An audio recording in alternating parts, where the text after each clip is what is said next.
ഇവിടെ ഹീറോ 4 വയസ്സുള്ള മകനെയും കൂടി ഒരു ദമ്പതികളെ കാണാനായിട്ട് എത്തിയിരിക്കുകയാണ്. കാരണം ഹീറോ ഒരു ഏജൻസിയുടെ സഹായത്തോടു കൂടി മകനെ ഇവർക്ക് എന്നേക്കുമായിട്ട് ഏൽപ്പിക്കാൻ വേണ്ടിയിട്ടാണ് എത്തിയിരിക്കുന്നത്. അതിന് റീസൺ ഹീറോ ഇപ്പോൾ ക്യാൻസറിനോട് പൊരുതിക്കൊണ്ടിരിക്കുകയാണ്. ഇനി കുറച്ചു നാൾ മാത്രമേ ഇവന്റെ മുന്നിലുള്ളൂ. അതിനു മുന്നേ മകനെ സേഫ് ആയിട്ട് സുരക്ഷിതമായ കൈകളിൽ എത്തിക്കണം, അവന്റെ ലൈഫ് എന്നേക്കുമായിട്ട് സെറ്റിൽ ആക്കണം എന്നാണ് ഹീറോ ആഗ്രഹിക്കുന്നത്. പക്ഷെ ഇപ്പോൾ കാണാൻ വന്നിരിക്കുന്നവർക്ക് കുട്ടിയെ ഇഷ്ടപ്പെടുന്നു. മകനൊരു ലക്ഷറി ലൈഫ് നൽകാനും ഇവർക്ക് സാധിക്കും എന്ന് ഹീറോ മനസ്സിലാക്കുന്നുണ്ട്. പക്ഷെ ഇവർ രണ്ടുപേരും ജോലിക്കാരായതുകൊണ്ട് തന്നെ കൂടെ നിന്ന് ഇവനെ ഒരിക്കലും നോക്കില്ല. അതിന്റേതായിട്ടുള്ള ഒറ്റപ്പെടൽ മകനുണ്ടാവും എന്ന് മനസ്സിലാക്കി ഹീറോ അവരോട് നോ പറയാണ്. പക്ഷെ അച്ഛൻ ചെയ്യുന്നത് ഒന്നും തന്നെ ഈ കുട്ടിക്ക് മനസ്സിലാവുന്നുണ്ടായിരുന്നില്ല. അമ്മയില്ലാത്തത് കൊണ്ട് തന്നെ ഹീറോ തന്നെയാണ് ഇവന്റെ കാര്യങ്ങളെ എല്ലാം നല്ല രീതിയിൽ നോക്കുന്നത്. അതുപോലെ തന്നെ പല കാര്യങ്ങളും ഒറ്റയ്ക്ക് ചെയ്യാനായിട്ടും ഈ ഒരു കൊച്ചുകുട്ടിക്ക് പഠിപ്പിച്ചു കൊടുക്കുന്നു. കുറച്ച് സമയം മാത്രമേ മകനോടൊപ്പം മുന്നിലുള്ളൂ എങ്കിൽ പോലും ആ സമയങ്ങളെല്ലാം തന്നെ ഹീറോ അവനോടൊപ്പം വളരെ നല്ല നിമിഷങ്ങളായിട്ട് ചെലവിടുന്നു. അതിനുശേഷം വീണ്ടും ഒരു ദിവസം മറ്റൊരു ഫാമിലിയെ കാണാനായിട്ട് പോകുന്നു. ഇവിടെ ഓൾറെഡി തന്നെ ഒരു കുട്ടിയെ അവർ മുന്നേ ദത്തെടുത്തിട്ടുണ്ട്. ആ ഒരു കുട്ടിയോട് പോലും അവർ നേരെ ചൊവ്വേ പെരുമാറുന്നില്ല എന്ന് മനസ്സിലാക്കി ഹീറോ അവിടെയും നോ പറയാണ്. ഒന്നും ശരിയാവാത്തത് കൊണ്ട് തന്നെ ഹീറോയുടെ വൈഫ് മകൻ ജനിച്ചതിന് ശേഷം അവരെ ഉപേക്ഷിച്ചു പോയതാണ്. അവരെ കണ്ടുപിടിച്ച് അവരുടെ അടുത്ത് മകനെ സേഫ് ആയിട്ട് എത്തിക്കാം എന്ന് പോലും ആലോചിക്കുന്നു. പക്ഷെ അവർ മറ്റൊരു രാജ്യക്കാരെയാണ്. ഹീറോയുമായിട്ട് പിണങ്ങി പോയതാണ്. അവരുടെ കറക്റ്റ് ആയിട്ടുള്ള അഡ്രസ്സ് പോലും അറിയാത്തത് കൊണ്ട് തന്നെ അതും നടക്കുന്നില്ല.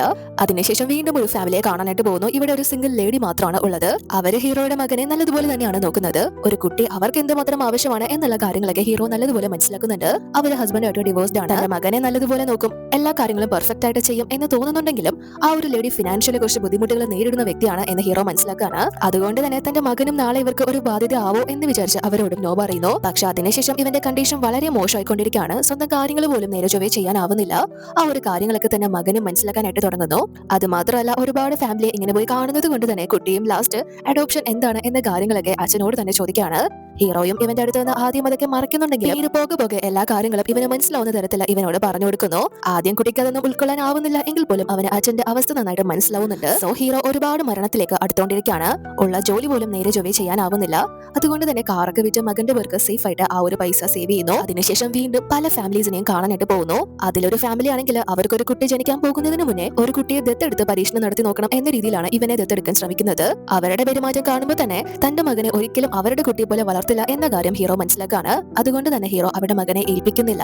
പക്ഷെ ഇവന്റെ മുന്നിൽ ലാസ്റ്റ് ഒരുപാട് സമയമൊന്നും ഇല്ലാത്തത് കൊണ്ട് തന്നെ ആദ്യമൊക്കെ ഹീറോ വിചാരിച്ചിരുന്നത് ഇങ്ങനെ ഒരു അച്ഛൻ അവനുണ്ടായിരുന്നു എന്ന കാര്യം മകൻ ഒരിക്കലും അറിയരുത് എന്നാണ്. പക്ഷെ എന്നായാലും മകൻ ആ ഒരു സത്യം മനസ്സിലാക്കും എന്നതുകൊണ്ട് തന്നെ ഇവർ ഒരുമിച്ചുള്ള എല്ലാ മെമ്മറീസും ഒരു മെമ്മറി ബോക്സ് ആക്കി മകന് വേണ്ടി ഭാവിയിലേക്ക് സൂക്ഷിക്കുന്നു. അവസാനം അച്ഛന്റെ അവസ്ഥ മനസ്സിലാക്കി മറ്റൊരു കുടുംബത്തിലേക്ക് ഇവനെ ഏൽപ്പിക്കാൻ പോവുകയാണ് എന്ന കാര്യം മനസ്സിലാക്കി തന്നെ അച്ഛനോട് ഒരു പരാതിയും ഇല്ലാതെ അച്ഛനോടൊപ്പം പോകുന്നു. ഹീറോ ലാസ്റ്റ് മകനെ ഏൽപ്പിക്കുന്നത് മറ്റാർക്കുമല്ല, നേരത്തെ കണ്ട ആ ഒരു സിംഗിൾ ആയിട്ടുള്ള ലേഡിക്ക് തന്നെയാണ്. സാമ്പത്തികമായിട്ട് കുറച്ച് ബുദ്ധിമുട്ടുണ്ടെങ്കിലും മകൻ എന്നും അവരുടെ കയ്യിൽ സേഫ് ആയിരിക്കും എന്ന് ഹീറോ വിശ്വസിക്കുന്നു.